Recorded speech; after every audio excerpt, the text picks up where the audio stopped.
I apologize for my bad English and filming with a potato. Hello, this is Particle. Today I'm making Zamorak God Wars guide. And first off I'll be showing some setups. This is the lower level setup, sorry. Bandos is very good. It has good defensive and offensive bonuses. A Zamorak arrow is a must to bring, unless you have an X armor somewhere. As for weapons, a chaotic rapier or a chaotic longsword works fine, but a wine whip works pretty good, I guess. Bring a shield if you want to survive longer, because I'd not advise bringing a defender unless you're 90 plus in defense. For potions, extremes work well. Supers not so well, but I guess if you're in a team, they're fine. Brews and restores, of course. In a larger team, Rocktails, yeah. This is a must if you don't have the Poison Purge aura, and if you even have it, yeah, I still bring anti-poison pluses. A healing familiar is very good. If you don't have a yak, you could have a torch full of food and then switch to a healing familiar like the unicorn or a titan. For a higher level setup, I'd bring something like this. Next armor, Sorba, because it gives really good defensive bonuses and strength bonuses, and you don't need a Zamorak arrow with this. A Slayer helmet, if you're on a task. If not, bring Sorba helm or fighter hat. For aura, Poison Purge is really good. Penance works extremely well. Vampirism works just fine. For cape, bring a comp cape if you have, of course. A Soul Wars cape works good, so does an Arty cape. For gloves, you could use Barros gloves or Sorba gloves if you don't want to degrade your Glath gloves. For ring, if you have the imbued rings, use them. I'm lazy, so I haven't got them yet. But if you don't have, Berserker ring works just fine.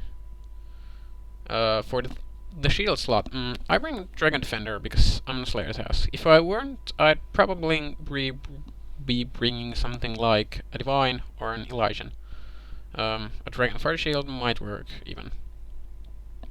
As for the potions, I'd bring Overloads and an equal amount of renewals. Some anti-poisons, one for each hour you're there. Recover specials, as many as you dare. Dread Nips, because, well, they wreck. A healing familiar. If you have a yak, stuff it with brews and restores. If you don't like taking a yak with you, just bring some unicorns. And of course the claws. Before I go to the God Wars dungeon, I'd bring a set of boosts, I'd say. Burn some logs in a bonfire to get the life point boost. I've already done that, as you can see. And if you can have completed the ritual of the Mahajarat, you'd want to use the Fair Ring and teleport to the Glacier Cave. Here you'll get a 5% bonus if you're in the area of the Glacier Cave, but it stretches to the God Wars dungeon and gives a 3% bonus. I've already done it now, as you can see, and now I'll be heading to the God Wars dungeon. You'll need to have completed the quest Edgar's Ruse to be able to teleport here, or the Love Story quest, or I say rather, and the Love Story quest, to make the Strollheim teletabs from normal teleport to house tabs. So, to get to the dungeon, just climb down here, run to the east, the second pair of cliffside comes. Or rather one cliffside than a pair. And then down these, this slope I'd call it. Up over the rocks, walk north.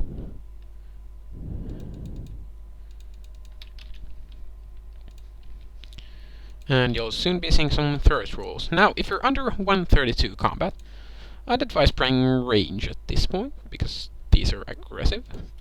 And then click on the boulder to lift it or go through it. And now my prayer is bugged, so it stays while I'm under the rock, but it's okay, really.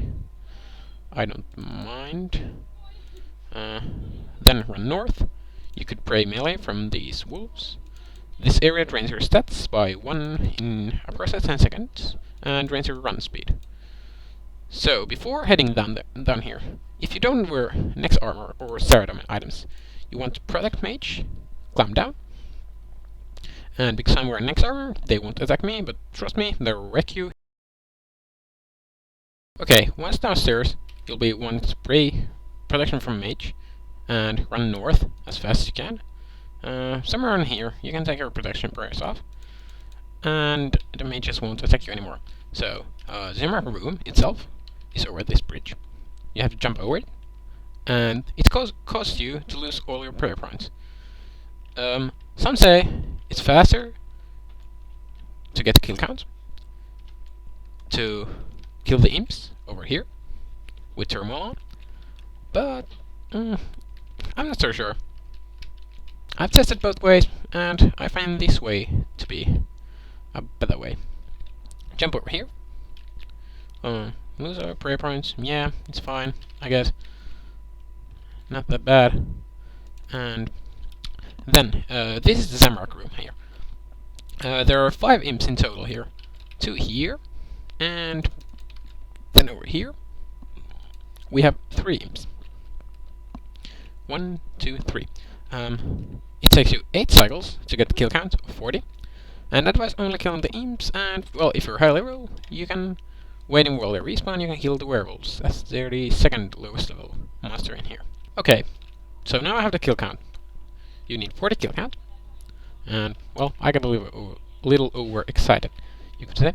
This is Krill Tetrod, it's Zamorak boss, level 650, attacks with both magic and melee, and his max hit with melee is approximately 463, and with magic, a solid 300.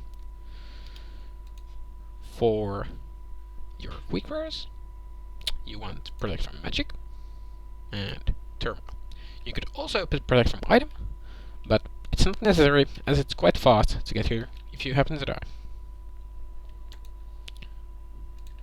Before getting into the room, you want to pot up.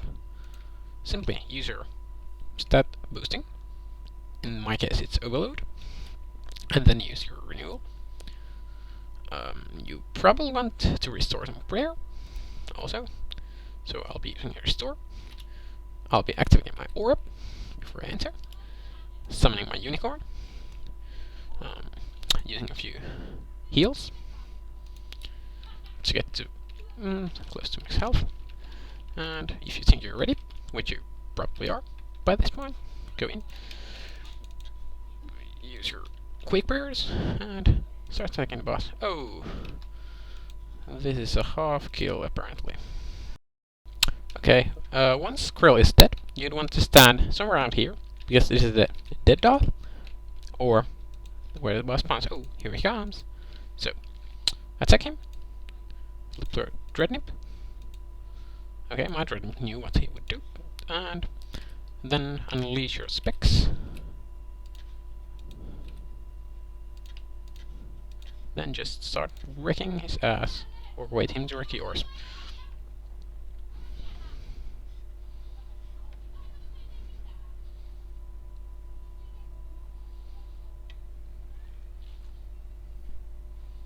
Wow, this is getting very slow. Okay, now it's dead.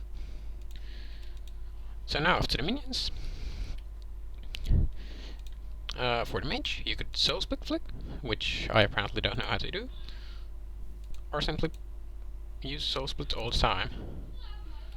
Then after the ranger, yeah, at this point you could probably just hold soul split on if you want. Oh, I'm at full health, so I don't need even soul split. And the order I'm killing them in is mage, ranger, and melee. This is so I will take the least amount of damage possible. There goes the ranger and the melee.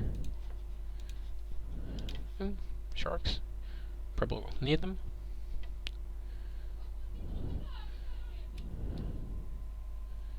Yeah, and if you were fast kill, you have time to loot. I'll be taking these, and these and moving to the dead. And rinse and repeat. Okay, so after 1 hour of doing Zamorak, this is the loot I got. I got some charms, runes, some rune items, and herbs, and of course wines. I got some cash, and there was actually someone who tried to crash me, a maxed player.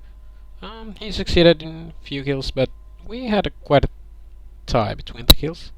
He actually got a gloves of subjugation drop, and split it with me because, well, this is not Alice world, and he was kind enough to share with me. I would have done the same to him. So, as my conclusion, Zami is quite an easy boss if you know what you're doing. You only need the anti-poison and a good way to heal yourself. And if you're in a team, well, you just need a good tank. That's all. I thank everyone for your support and watching my guide, and I hope you liked.